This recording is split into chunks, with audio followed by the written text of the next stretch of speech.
जय श्री राम मेरे प्यारे बहन भाइयों। मैं आ गई आपके सामने सुंदरकांड लेके अर्थ सहित।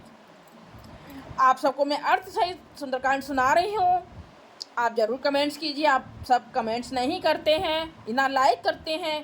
कीजिए मेरे प्यारे बहन भाइयों, अच्छा लगता है।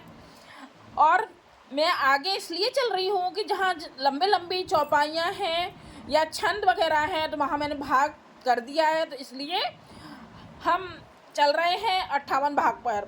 वैसे तो अभी 57 भाग होने चाहिए थे, लेकिन हमारा चल रहा है 58 भाग हो चुके हैं और 59 भाग पर अब। जय सिया राम।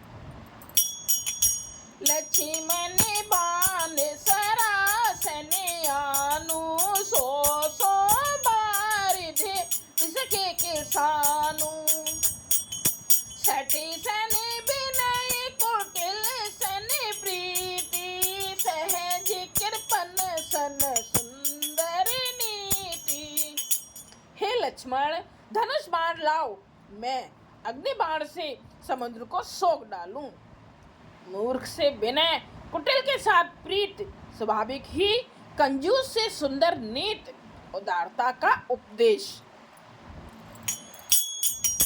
ममता रति सन ज्ञान कहानी, अति लोभी सन बिरति बखानी।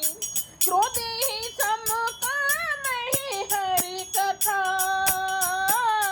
ऊसर बीज बहे फल जथा।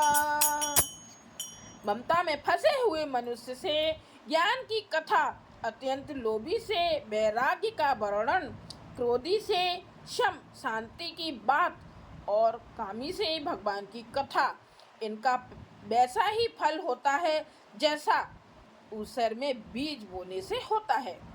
अर्थात ऊपर में बीज बोने की भांति यह सब व्यर्थ जाता है। देखो इस वाले अर्थ को फिर से सुनिए।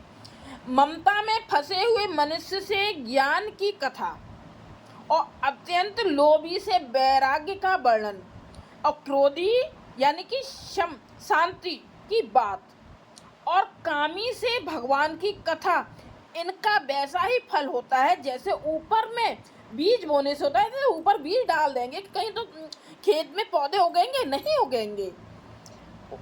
बोने के लिए तो हमें थोड़ी मिट्टी को खुरेदना पड़ेगा, फिर उसमें बीज डालेंगे, फिर मिट्टी को एक से करेंगे, तब वो अंकुर फूट के आएंगे।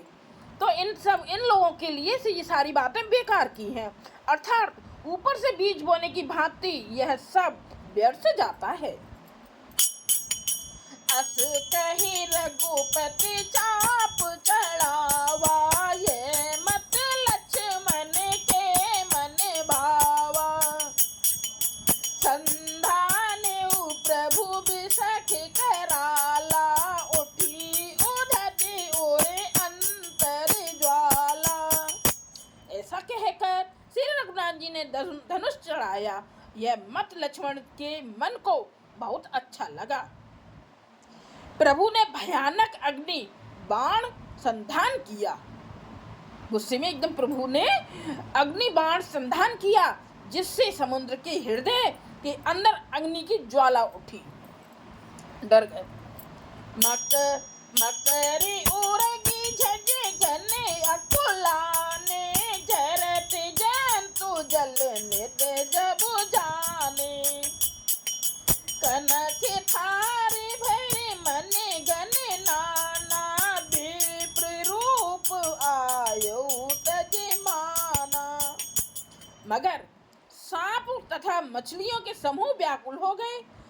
जब समुद्र ने जीवों को जलते जाना, तब सोने के थाल में अनेक मणियों यानी रत्नों को भरकर अभिमान छोड़कर वह बाण के रूप में आया।